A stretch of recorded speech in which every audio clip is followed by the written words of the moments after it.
उपस्थित हुए हैं, तो एक बार ब्रीफली अंदर जाने की व्यवस्था तो हम लोग बिल्कुल सैनिटाइज कर रहे हैं, अंदर नहीं जाने देंगे, लेकिन ब्रॉडली आप एक लेआउट समझ लेंगे, लेआउट यहाँ पे लगा हुआ है और थोड़ा देख भी लेंगे, बाहरी व्यवस्था, पेरिफेरल व्यवस्था भी देख लेंगे आप लोग। तो कुल 1068 जो कार्मिक हैं, उसके अलावा इसके अतिरिक्त जो स्ट्रांग रूम से मतगणना पंडाल तक लेकर आने वाले कुछ कार्मिक लगाए गए हैं। आरओ ने अपने दिशा निर्देशों के क्रम में आरओज ने उनको लगाया है। 14 मशीनें एक बार में उस राउंड में जाएंगी और इस पूरे जो कॉरिडोर बनाया गया है स्ट्रांग रूम से मतगणना पंडाल के बीच में, ये कॉरिडोर बहुत ही संवेदनशील जोन है। स्ट्रांग रूम ओपनिंग के बाद ये कॉरिडोर सीधे रूप से एक संपर्क है मतगणना पंडाल का और इसकी शुचिता किसी भी स्थिति में भंग ना हो, इसको हम सबको सुनिश्चित करना है। डी डे से पहले वो अपने आप में बहुत चुनौतीपूर्ण होते हैं और किसी भी तरह की छोटी मोटी घटना भी एक बड़ा रूप उसका हो सकता है, वो तूल पकड़ सकती है। हमारा अपना कंडक्ट जो है, हम सब निर्वाचन को जिस तरह से निष्पक्षता से निर्वाचन संपादित करा के ये टीम आ चुकी है, कई जगहों से आप लोग आए हैं, पोलिंग में भी आप लोगों ने अपनी भूमिका निभाई है। अब ये अंतिम 24 घंटे जो हमारे हैं आज से कल तक का और फिर उसके आगे अतिरिक्त जो 12 घंटे होंगे, ये बहुत ही संवेदनशील और चुनौतीपूर्ण है। इन आवर्स में हमारी अपनी जिस तरह की हमारी एक जो ड्यूटी के प्रति प्रतिबद्धता है, उस पर सबसे बड़ा जो संकेत है वो ये है कि हम इतने कम लोग जो हैं, कई लोगों की नजर में है। हमें अपनी ड्यूटी के प्रति प्रतिबद्धता जो है वो हमारी बॉडी लैंग्वेज में भी परिलक्षित होती है, तो उसका ध्यान हम लोगों को विशेष रूप से देना है।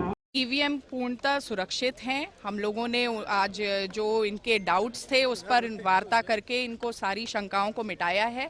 क्या व्यवस्थापन किए गए हैं, किस तरह की सुरक्षा व्यवस्था, इसके बारे में डिटेल अवगत कराया गया है। विगत 20 दिनों से सभी निर्वाचन जो संबंधी पार्टियां थी, जो कैंडिडेट्स थे, उनके अभिकर्ता यहाँ पर मौजूद थे। उनकी देखरेख में सीसीटीवी लगातार चल रहा था डिस्प्ले, उनकी देखरेख में ये स्ट्रांग रूम्स बंद किए गए थे। तो इस बारे में पूरी विश्वास के साथ उनके अंदर विश्वास निहित किया गया है कि कोई भी अव्यवस्था नहीं देखने को मिलेगी, किसी प्रकार की भी शंका की कोई गुंजाइश नहीं है। जिस तरह से एक एटीएम का जो मामला आया था कि गल्ला परिसर जो है हमारा नौबस्ता गल्ला मंडी, उसके सामने एक एटीएम है, कल कैश जो डिपॉजिट वो होती है मशीन, उसमें कुछ खराबी आने की वजह से उसे ठीक कर रहे थे, उसको शंकित किया था उन्होंने। वो व्यवस्था के बारे में भी पूर्णतः उनको ब्रीफ कर दिया गया, जिससे वो लोग पूरी तरह आश्वस्त भी हैं।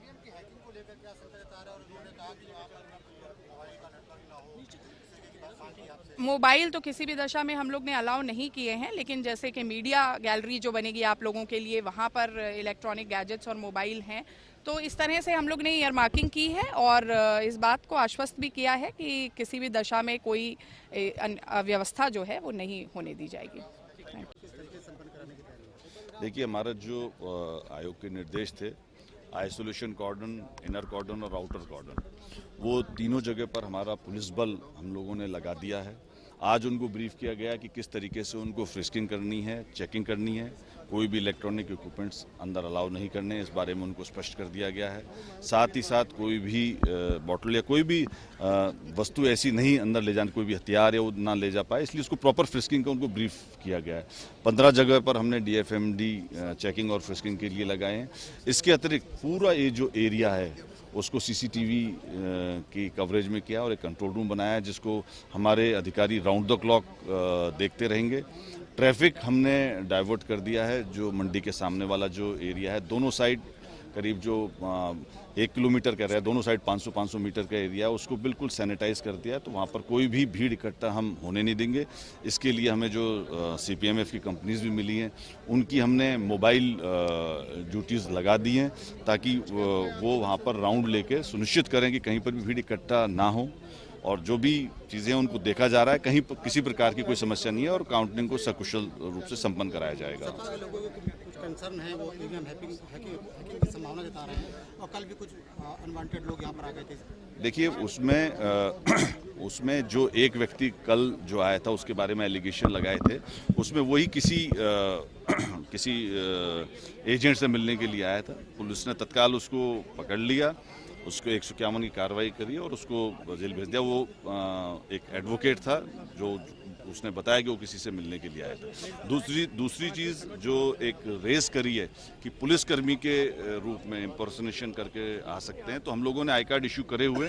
कल हम सुनिश्चित करेंगे कि हमारे पुलिसकर्मी सभी जितने हैं उनके भी आई कार्ड हम प्रॉपर तरीके से चेक करें, ताकि ये जो संभावना व्यक्त की जा रही है या कोई पुलिसकर्मी के रूप में आ सकता है तो उसको भी हम गलत साबित करें और कहीं किसी प्रकार की कोई दिक्कत नहीं आएगी। बहुत ट्रांसपेरेंट तरीके से सभी कुछ कराया जाएगा।